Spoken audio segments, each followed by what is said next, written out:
I'm Tessa Cunningham. This is Miles Monroe. We're from Vancouver, Canada, and we taught a very special workshop today at Boogie by the Bay called Song Study. We sat down in chairs, we did a lot of theory because we're talking about visualizing music rather than just using math or trying to just dance to the downbeat, upbeat. Okay, so what we have back here is actually, starting from this side, we were talking about the song Heartbreaker, or Break Your Heart by Tayo Cruz, and we were doing 8 counts, so we were talking about the dancer's measure of 8 counts. We have 4 lines of 8 counts in a phrase of pop music. Pop music is really repetitive, so we're just pointing out all the different repetitive parts of the music. One of the repetitive parts is the lyrics. For example, in the first phrase of this particular song, the words baby, oh, oh, oh repeat themselves every single line. And the next phrase, the same line repeats every single time again with different lyrics, fall for me, and easy to see. So each color on here was representing a different type of musical notation, and what we did here was just talk about the lyrics. On this side, we're talking about making little notations to yourself like this to visually represent how the music appears to you in your own little language. And it doesn't necessarily have to be perfect musical theory. It's just your own little visualization, so you can map it out in your own head. Okay, over here we're talking about blues. This is 1, 2, 3, 4, 5, 6 lines of 8 rather than just 4 lines of 8, making it a 48 count phrase, which is typical for blues. Not all the time, but just pretty typical.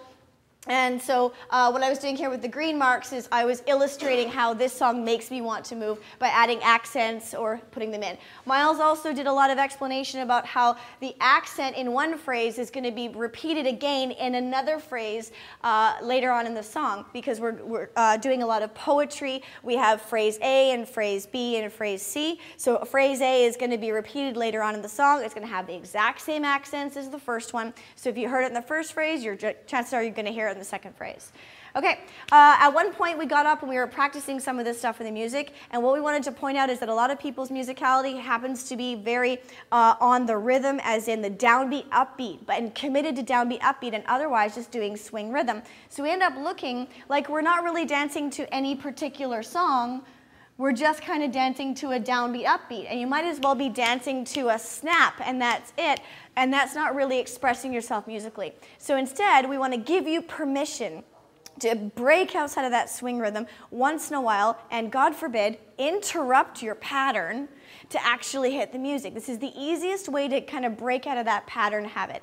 So instead of completing the full whip, interrupt it right here and have your way with the music. The easiest way to do that is by changing direction really quickly side to side, or every time there's a note change, punctuate it by changing the direction of your partner or one of your body parts or one of your footsteps. What footsteps? Just normal footsteps. There we go. Yeah, so weight changes, or manipulating a body part of your own, or manipulating your partner to change directions are great ways of punctuating the music in the middle of a pattern. So rather than going, gonna break your heart, I'm only gonna break your heart. Where we're eliminating all of the musicality. We're going, I'm gonna break your heart. I only wanna dance through it, break your heart. I'm only gonna break your heart.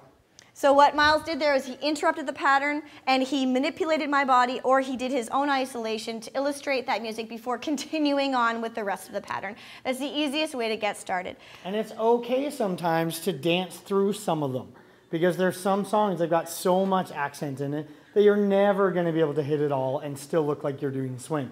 So feel free sometimes to dance through it. But if you start an accent, see that accent through to the end, and then go back to your swing.